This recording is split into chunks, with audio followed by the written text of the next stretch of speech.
My name is Michael Guyette, publisher of the Lead Lag Report. Joining with Larry Cheung. Larry had reached out to me via DM to take a look at his Substack, read some of his posts, very thoughtful, and then I found out that he's a absolute monster on YouTube. And I want to actually get some tips from you, Larry. But introduce yourself to the audience. Who are you? What's your background? How'd you get involved in markets? And why China in particular? You can click that bottom left button to unmute there. Okay, can you hear me okay? Yes, sir.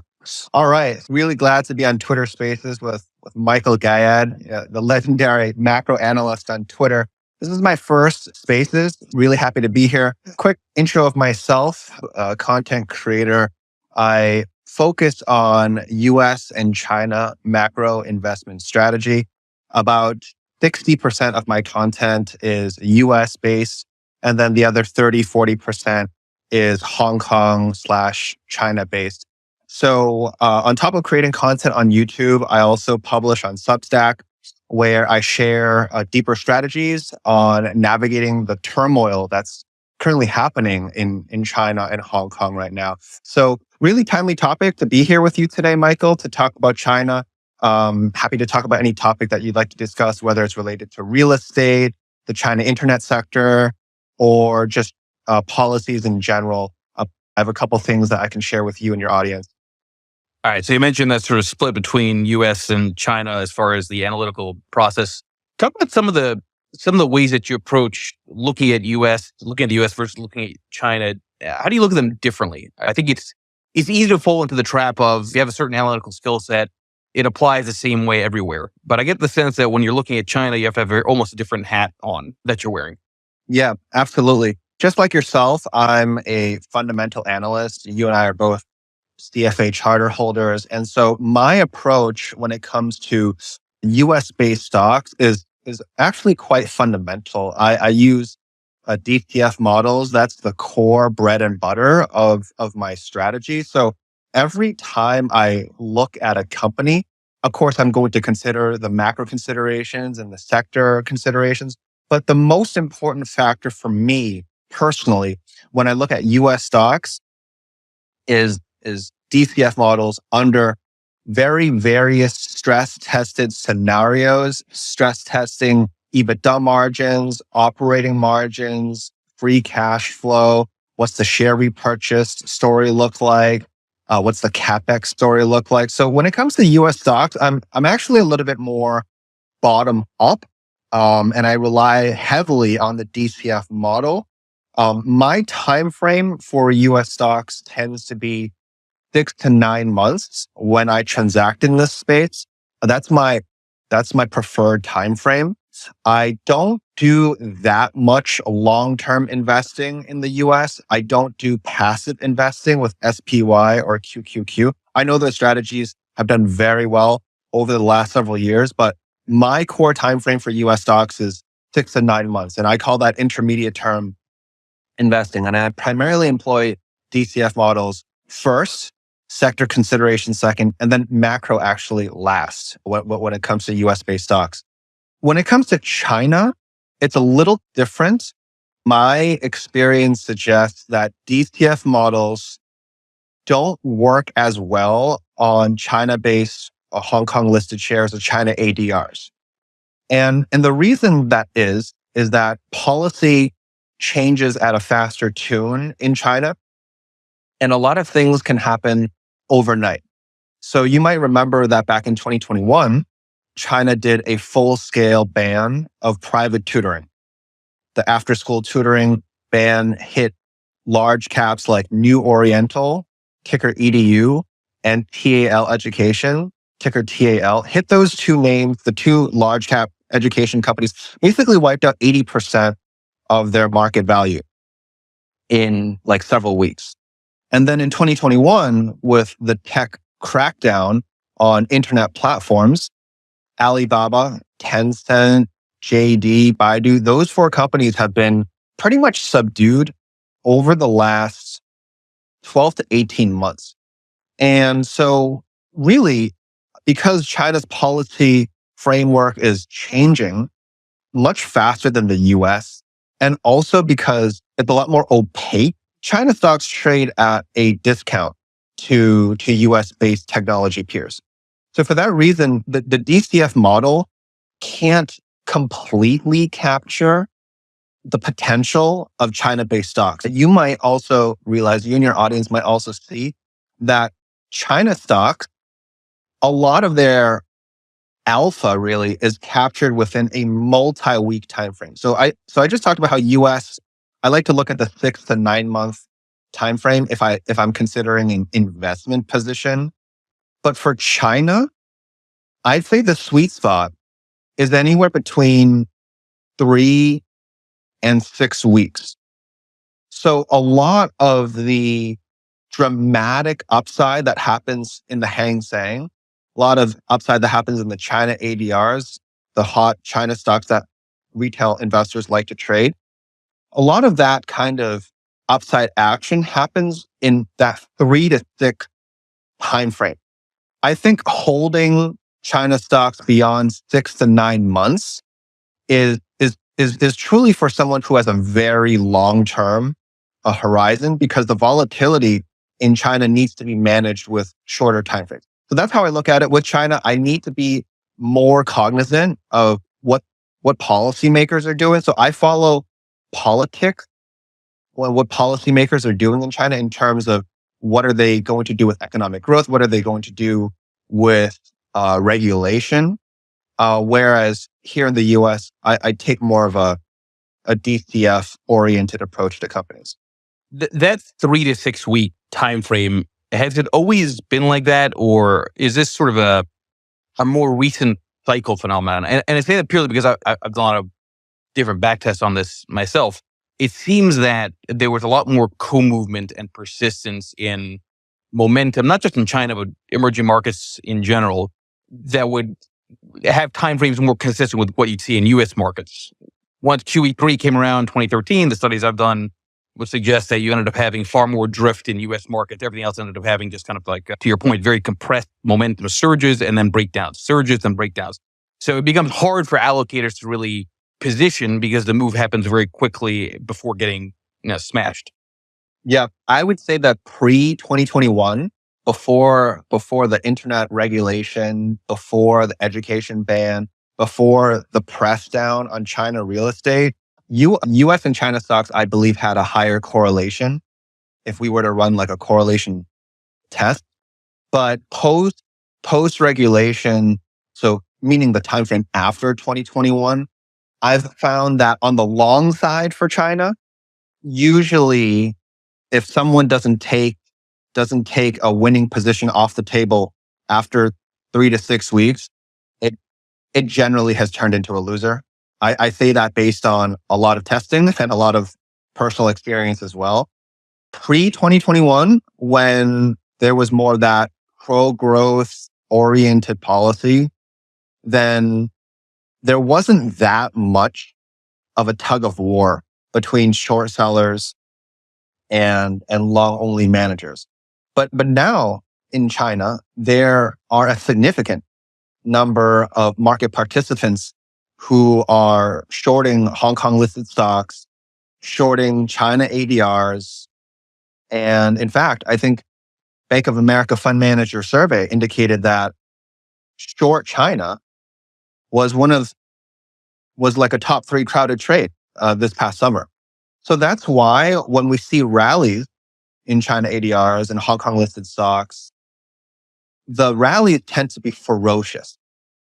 They tend to have massive gap ups, and these gap ups really comprise of most of the alpha when it comes to that short period of time. So if someone, for example, misses 2 to 3 days of gap ups, I'd say that's already 1/3 of the 3 to 6 week upside that you get from positioning in China.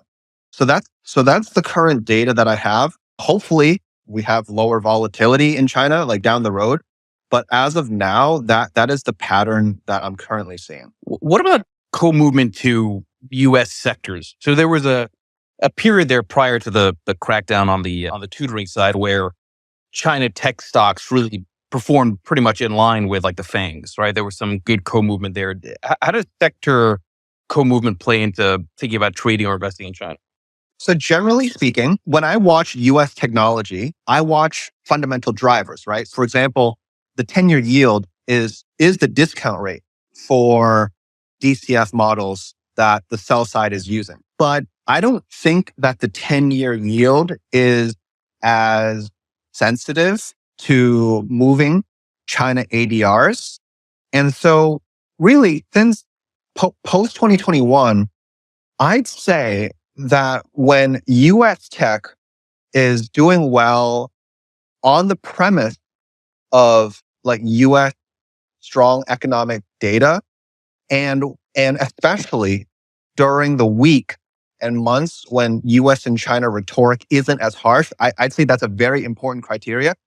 The correlation is a little higher. So when we have, for example, US policymakers traveling to China, all the headlines that come out of that, Anthony Blinken, right, Gina Raimondo, some of these really important players in US commerce and security, when they come out with, I'd say, negative or just really unconstructive type of meetings, that's when I see the correlation between US tech and China tech start to break down. Okay. In other words, US based rallies might not necessarily turn into China based ADR rallies. But during times when, say, there's a little bit less friction on the geopolitical side, that's when I see the correlation increasing, especially when US tech is going up. That's when China ADRs will more closely track and perform well. So I'd say the US and China geopolitical relationship is a driver for that correlation. And the healthier the relationship, the more positive the correlation. I think that logically makes sense as well, because when the relationship is stronger, then there's less of that decoupling from the fundamentals, okay, across the two economies. But when the rhetoric is becoming a little bit more harsh, and there's tit for tat, then there is that decoupling narrative.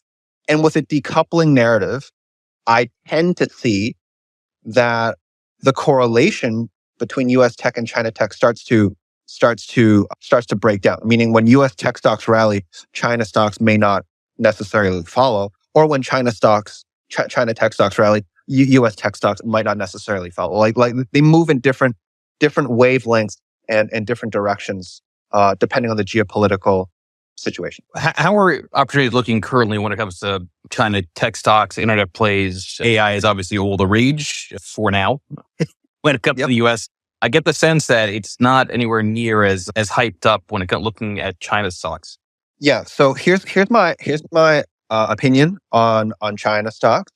So first of all, the macro landscape in China suggests that consumers are not as strong as they were pre-2021. I think that's an understatement. I think the real estate market. Sorry, hold on. Sorry. When you say not as strong, are you talking about just in terms of the ability to spend or the willingness to spend? Because I do think that there's a it's more, right. There's a cultural aspect to what's happening with the lockdowns. The ability is definitely still there. That is for sure. But it's the willingness to spend that actually drives, right? The revenue figures that we see across Alibaba, and when e-com is strong, then advertising players like Tencent and Baidu, those numbers come in strong. So the willingness to spend has been weakened since 2021. The silver lining behind that is that the personal savings rate in China is a lot higher than that of here in the US. So what that means is there theoretically should be a limit to downside in consumer names in China because the savings rate is high. There are savings. It's just that the willingness to spend isn't translating into revenue growth. So to answer your question, there's a lot of deflationary narratives in China happening. We see deflationary narratives happening because of manufacturing data, because of real estate prices and the pressure that's happening in tier 2, tier 3, tier 4 cities. Tier 1 cities are holding up a lot better, and I can talk about that in a little bit. And so because the investment narrative is one of deflation in China, and there's a lot of foreign capital that drives China ADRs and Hong Kong listed stocks, we have to find companies that are demonstrating really strong top line growth and opportunities for margin expansion.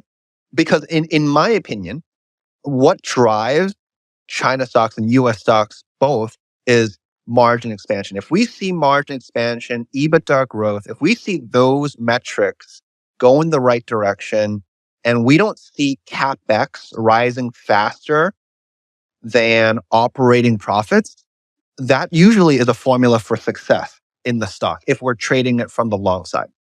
Several names that I liked, and I talked about this on Substack, are names like Pinduoduo, ticker PDD, New Oriental, ticker EDU, and Trip.com, TCOM. Those are my three favorite names in China right now. And that is because they offer growth rates that are faster than names like JD, names like Alibaba. I know Alibaba is a household favorite. I like this name too. Longer term, I think Alibaba definitely goes higher. But if we're talking about fundamentals and we're talking about margin expansion opportunity, revenue growth opportunity, PDD, New Oriental, Trip.com, these three companies are my top ideas.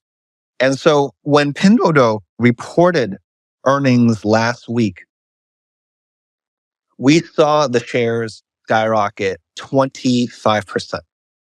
And one of the reasons for that is that I think analysts, I don't have the numbers in front of me, but I think analysts were looking at 7 billion for quarterly revenue.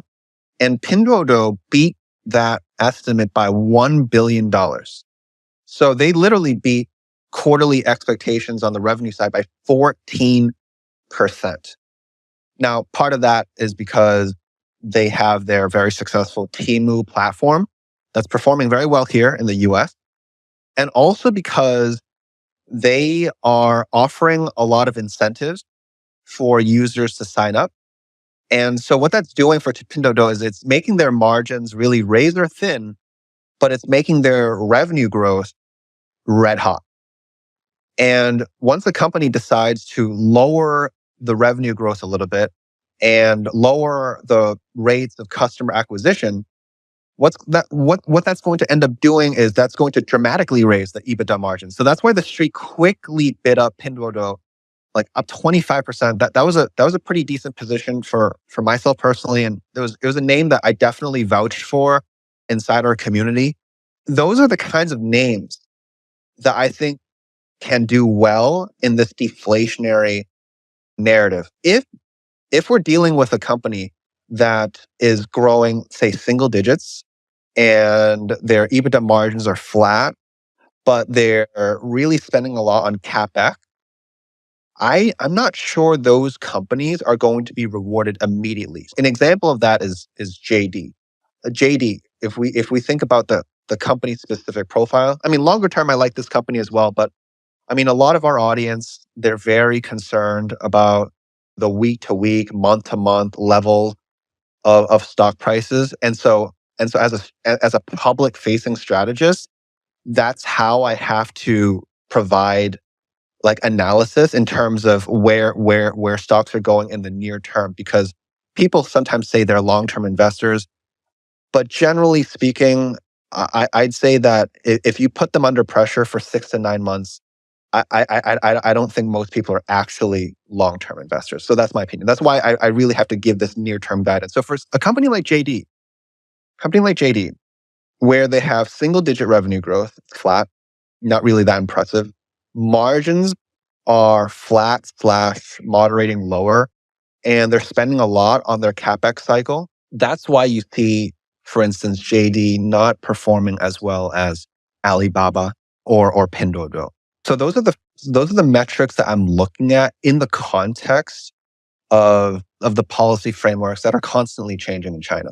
So since you mentioned the deflation narrative and policy frameworks changing, is there any kind of policy response that can be made or that might be in the pipeline that could counter some of the disinflation, deflation that seemingly is really just getting more and more entrenched?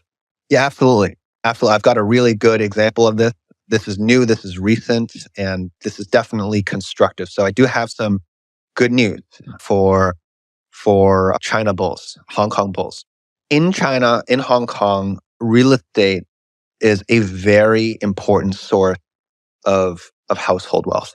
I mean, it applies everywhere here in the US as well, but especially in China, especially in Hong Kong. And very recently, China policymakers, they lowered the mortgage down payment from, I believe it was 30 down to 20%.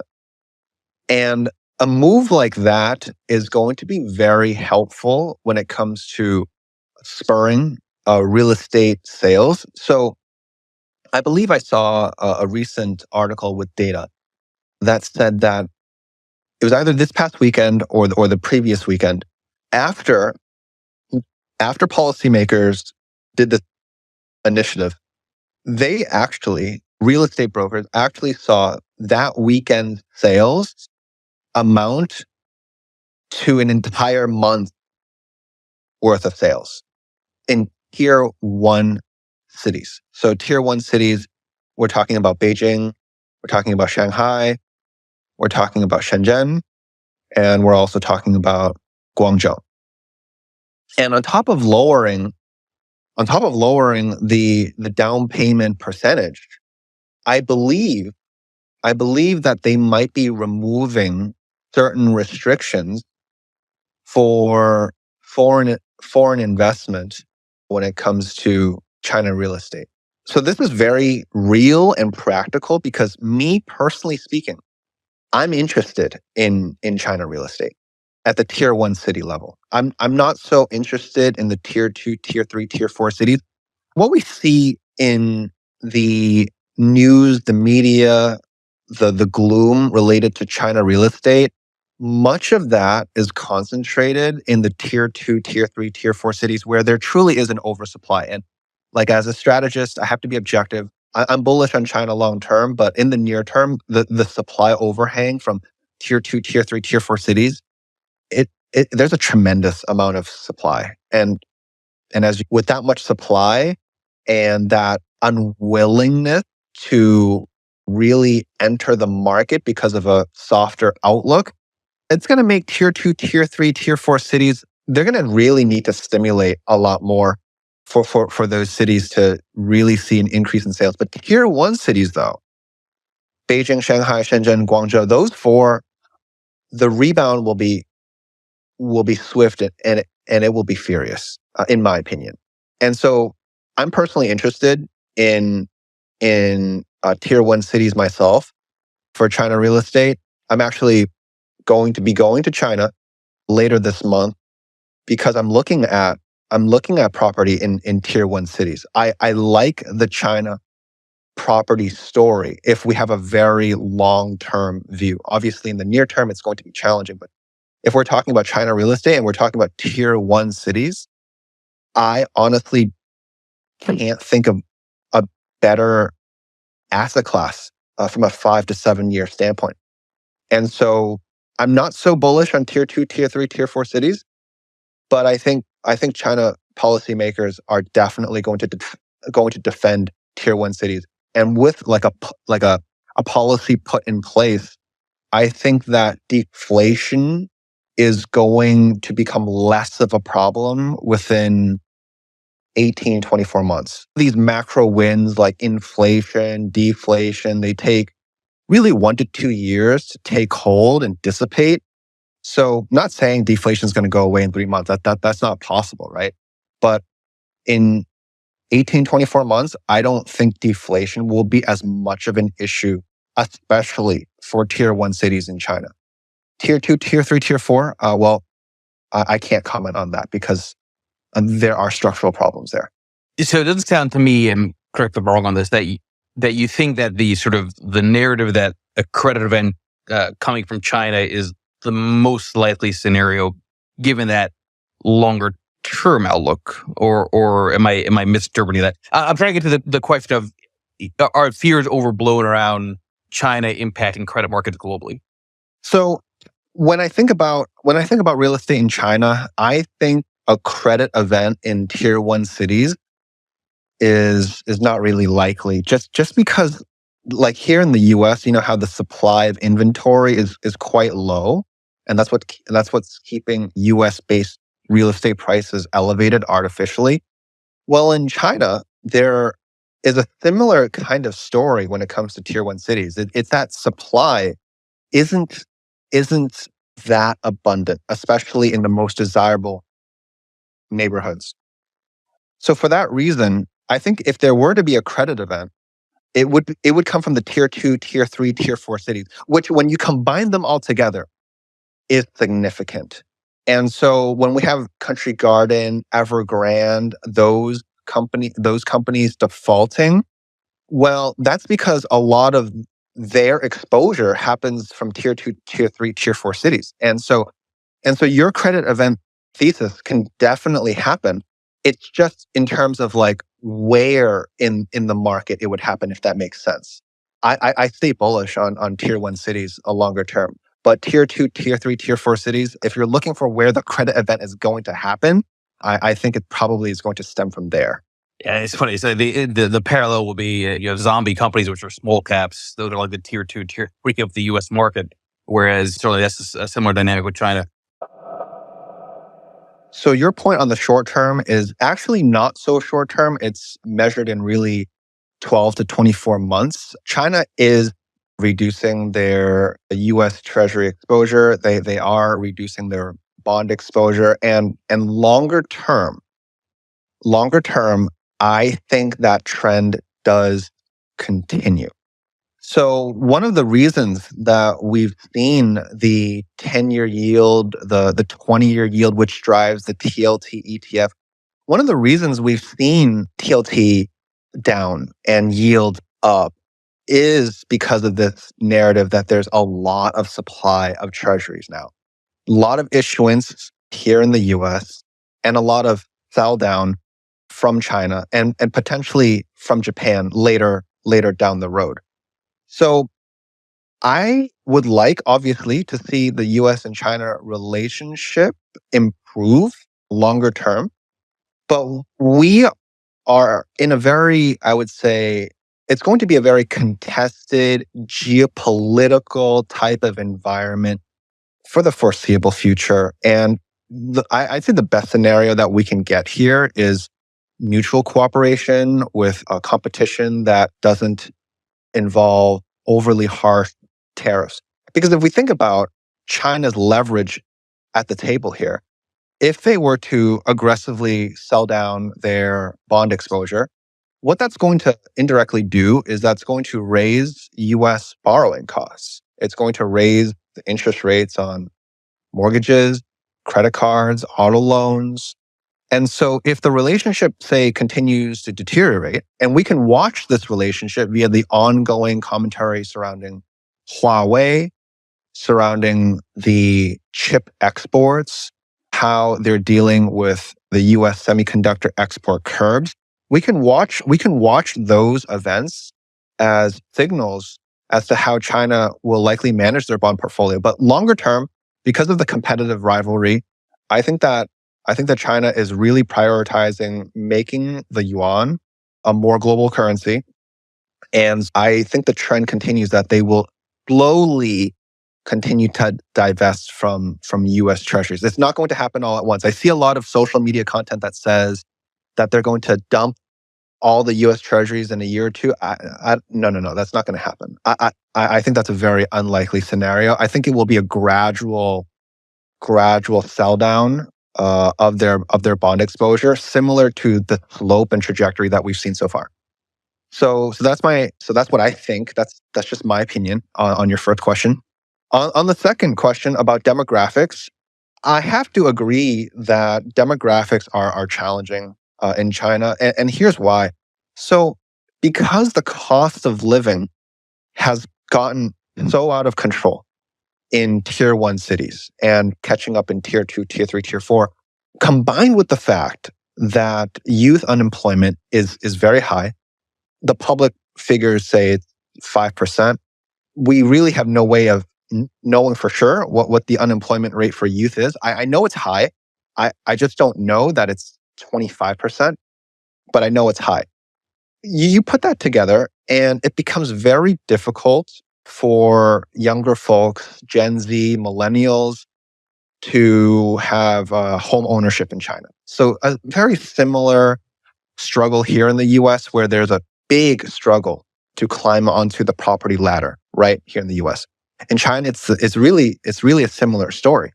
So because the cost of living has greatly increased and home ownership is tough, well, culturally speaking, in China, before marriage, it's ideal that at least one side of the party has has property ownership. It's just part of the culture. But with property ownership now a little bit more challenging, well, marriages are a structurally more challenged trend now in China. And and therefore you're seeing birth rates decline. And that trickles down into the forecast that a lot of economists are saying that, well, eventually society in China will be very elderly heavy and there will be fewer young people as a part of the population cohort. And so statistically, mathematically, it definitely makes sense.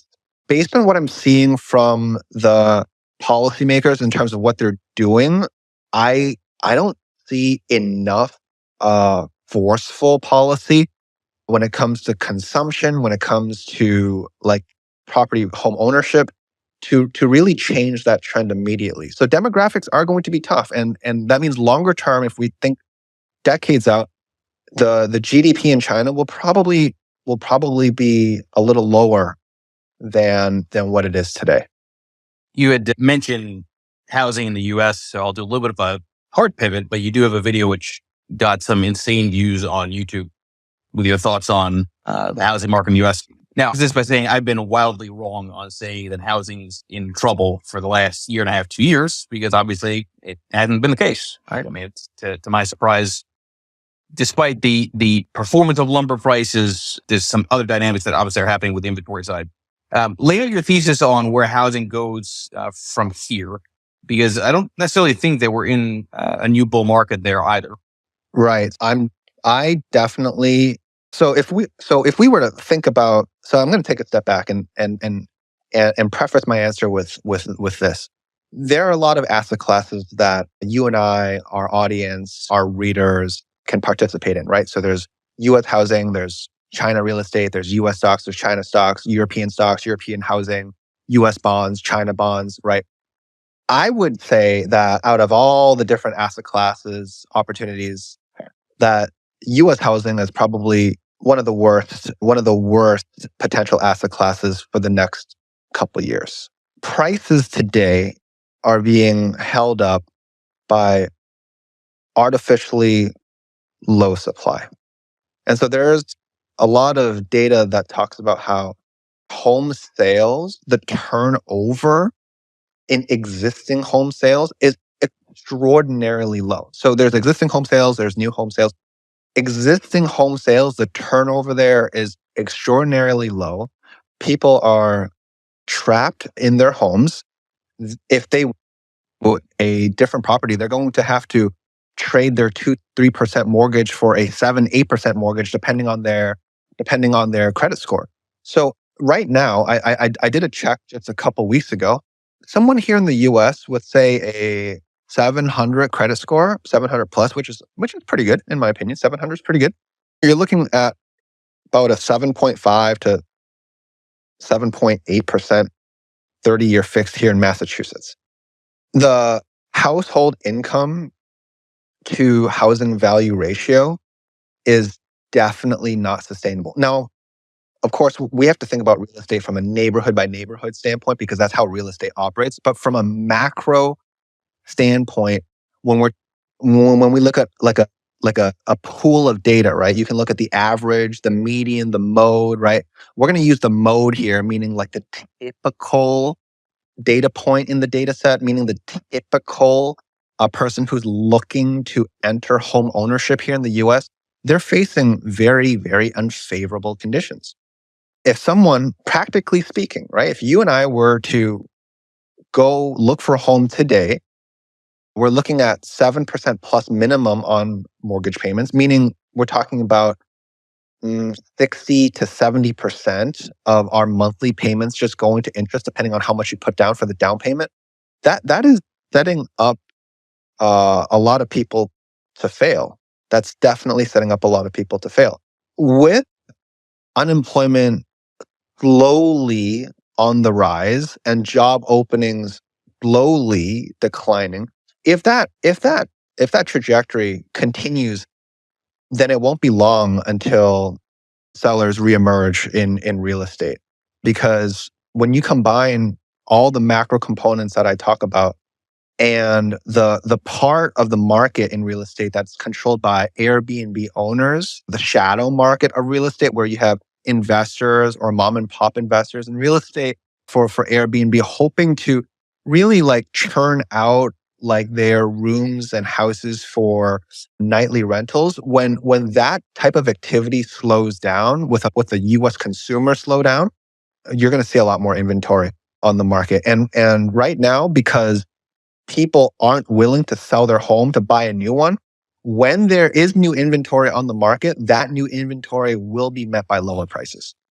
Right. And that's been a thesis of mine as well as others like Amy Nixon, this idea that you get any kind of marginal sales by the Airbnb type of landlords that comp whole neighborhoods. It sparks a self-fulfilling sell, maybe panic cycle to some extent. And because, just like the equity market, prices are always set by the marginal buyer and marginal seller, not based on the actual holders, right? Longer term.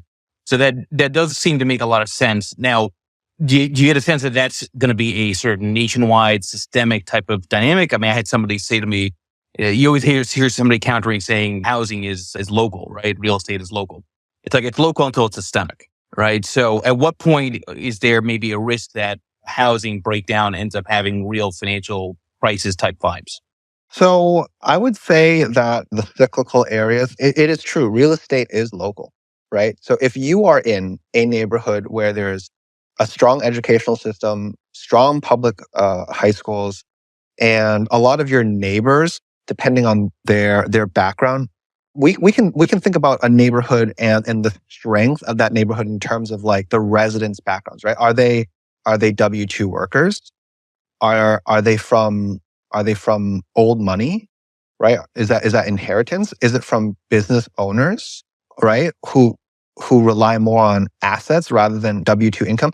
If we're talking about like neighborhoods that's based on W-2 income, okay, those neighborhoods are definitely more vulnerable when the unemployment rate rises. So it's very logical, right? So if you have neighborhoods where there's a lot of, I'd say, professionals working there in cyclical industries, those neighborhoods, those zip codes, those home prices are more prone to that macro shock that you and I are talking about.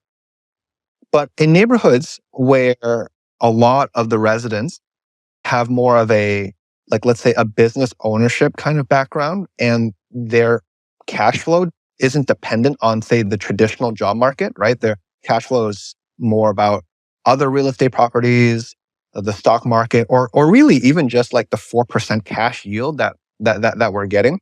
Well, then those neighborhoods will naturally not be impacted as much. But those are the affluent neighborhoods in the US.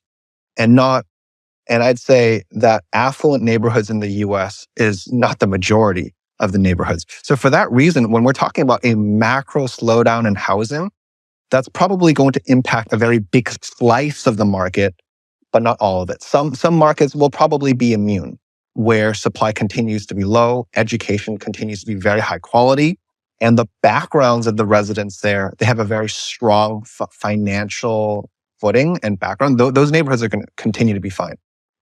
Where we see the shock is where those neighborhoods that have, say, a lot of new construction, a lot of existing supply, and a lot of people who live there that depend on their job to pay the mortgage. Those are the neighborhoods that are a little bit more vulnerable. And when the shock happens, those neighborhoods will get hit, and that's where that's going to play into more of the macro shock that we're talking about. Yeah, it just seems like you could have some interesting, for anybody that's buying homes now, you could have some really interesting, nasty underwater dynamics, right? At the margin, you've got the higher rates. Okay, maybe you can refinance at lower rates, but lower values then kick in. And you've got a higher interest expense. Oh, and by the way, unemployment might be rising with all that. It just seems like a wildly dangerous spot to be in if you're a new homeowner. I agree with that. I mean, which is why, just like previously we were talking about China real estate. I see relative value in tier one China real estate compared to real estate here in the U.S. Like here in the U.S. Okay, $500,000, right? U.S. dollars doesn't get you much, and I think your audience would agree. $500,000 doesn't go very far in the coastal cities. That's where I reside. But $500,000 in China is very different, and even in the tier one cities, $500,000 can get you something really luxurious in certain districts. So in terms of relative value, I think in terms of what you get, I think the opportunity set here in U.S. real estate, yes, I know it's neighborhood by neighborhood and I know it's local, but generally speaking, I think the opportunity set is not that good. Pete, who was in the audience, wanted to come up, but he was having some issues with Twitter/X. So I'm going to ask the question on his behalf. He's asking maybe if you can comment on where the pressure is coming from on treasuries. If it isn't large sellers, is it Japan? It goes back to the other question a little bit. Other than China, what else is happening when it comes to supply from foreign investors? Yeah, one of the things that I've been following for U.S. Treasuries is what's going to happen when Japanese bond yields finally rise from their recent lows. I Right? have a word for that, which I say often on Twitter. Actually, I do. Yeah. I mean, the Bank of Japan has really talked about how they are waiting for inflation to hit their 2% target before normalizing their interest rate policy, right? And so the Bank of Japan has talked about that repeatedly over the last several months. And a byproduct of that is that they have nearly destroyed their own currency by keeping their bond yields so low. So I think last time I checked, USD JPY was near 147, and the Japanese yen is, I think it's at a 10-month low versus the USD. So the Bank of Japan, I would assume, and I'm not trying to be humorous, okay, but I would assume that they're not trying to destroy their own currency. I would assume that they don't want the Japanese yen, their local currency, to depreciate beyond the point where, like, it's basically, don't mean to be harsh, but basically useless outside of Japan. Okay. But that's where it's come to. A Japanese yen has literally depreciated, I'd say, 10% over the last 6 months. That's pretty significant if you are an institutional investor from Japan looking to invest on the outside, right? Because I don't think the Bank of Japan is trying to destroy their own currency. I think that eventually they will have to defend the yen. They will have to normalize their monetary policy. And what that's going to do, and they've already hinted at this by raising the bond yield caps, is this will start to slowly re-trickle some of the foreign capital that's parked in U.S. Treasuries, where Japan is the largest holder, back into Japan. And that could be an additional source of selling pressure. So U.S. Treasuries, right? I've seen U.S. Treasuries, the TLT ETF, as a pretty interesting trade over the last several weeks. I talked about this on Twitter. I think you guys call it X now, but yeah, on Twitter. TLT, this ETF, has this macro tailwind where when there's uncertainty, when there is increased uncertainty over cash flows for the largest tech companies in the S&P 500, there's going to be a flight to safety to treasuries. So that's the thesis there. And that's why every time there is that large sell-off to oversold levels, we typically do get that bounce. But bounces have not been sticky because of the combination of such a large supply of issuance to, ever since the debt ceiling in May, I think that, I don't have the number off the top of my head, but I think that there's been over $1 trillion in issuance. You can correct me if I'm wrong, but I think there's been over $1 trillion in issuance across the treasury market, across the different tenors. And when you combine that with China and Japan slowly moving away from US treasuries in their sovereign bond portfolios, you do exert definitely a lot of pressure in this space. So you have this tailwind of a US slowdown where treasuries are a flight to safety. That is being offset by the supply issuance here in the US post the debt ceiling this past May, and then the gradual sell down, from China and Japan. I would say that treasuries will need to work through the supply a little bit, but before TLT ETF is going to find a durable bottom. So that's an excellent question. And from the onset, as a strategist, I have to say that China is opaque. Okay, it's the world's second largest economy, but understanding it is definitely more difficult through traditional lenses. If we were to just look at the data, the fact that they're not reporting certain data points means that the structural issues are probably going to be in play for some time. Now, they don't want to undermine investor confidence, which is why they're taking away the data. Let me give you an example. If you're an avid reader of Bloomberg or Barron's, right, you might see that on headlines that China's youth unemployment is fluctuating between 23, 25%. I think we see articles like that almost every single month, right?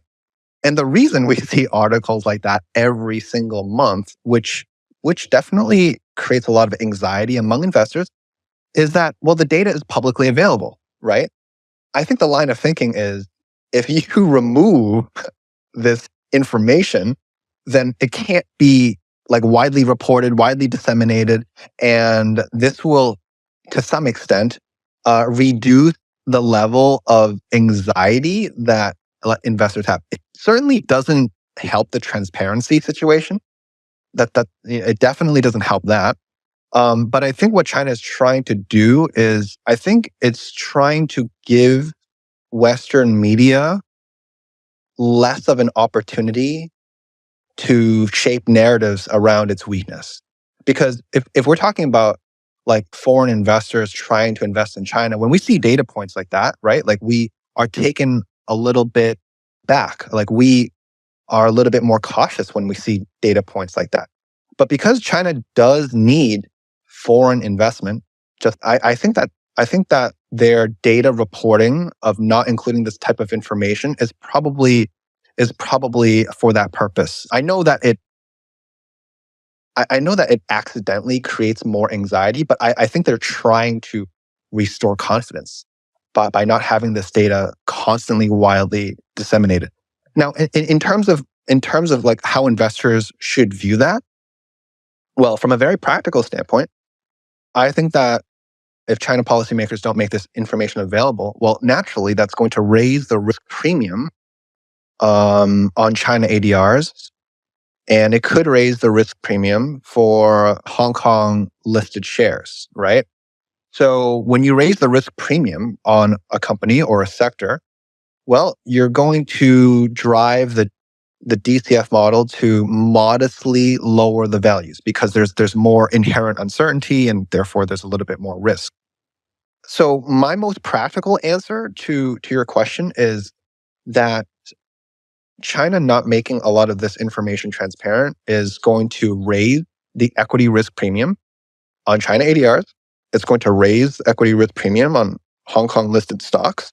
But in terms of what you and I like really focus on, which is whether the sector has more upside, whether there's still alpha opportunity, I don't think this changes that so much because at the end of the day, investors do focus on what's the revenue growth story, what's the EBITDA margin story, what's the CapEx story, is there share repurchase, right? So those 3 to 4 components when it comes to company specific analysis will ultimately be the drivers of where the stock prices go, regardless of what data is publicly available or not. This will make investors' jobs a little bit more difficult because this macro data point can suggest like what revenue growth might look like at a company like, say, Alibaba or Pinduoduo or Trip.com. But if it's the landscape that we're in, it's just one that we have to adjust to. And I'd say sources of information that will continue to be extremely valuable will be earnings transcripts that come out from these companies post earnings. And so management from these companies, they tend to provide really, really great color into their operating performance, what they're seeing in their industry, what they're seeing from their peers. Even if this macro data point from, say, youth unemployment isn't available anymore, or like PMI isn't available anymore, we can still look to earnings transcripts from a bottom-up standpoint to find clues on where China is going. Larry, for those who want to track more of your thoughts, where would you point them to? Well, thank you, Michael. And you guys can follow me on Twitter, X. You guys can follow me on Substack. Monday through Thursday, I send out daily markets notes to my members, but I also provide a lot of generous previews, and I do my best for the public as well. Sometimes I'll unpaywall a lot of my content, share with folks my actionable ideas. In this landscape, I'm trying to be a little bit more conservative because U.S. equity markets are elevated and risks are certainly high. But my mission continues to be to try to help as many people as possible. So you guys can follow me on Twitter, Instagram if you'd like, Substack. Oh, and then one last point, Michael, that I'd like to bring is you mentioned that you're bullish on TLT.